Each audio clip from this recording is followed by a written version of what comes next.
¿Qué onda, compadres? El día de hoy vamos a hacer unos chilaquiles rojos con huevito.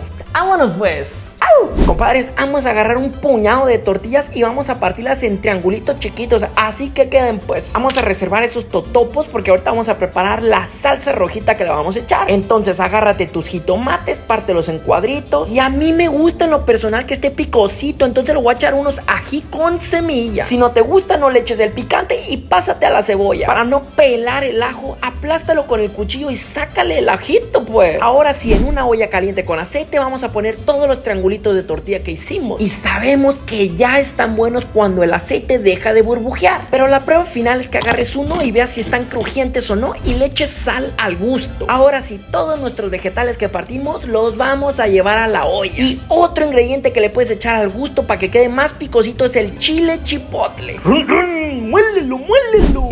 Me emocioné, pero ahora sí, vamos a hacer unos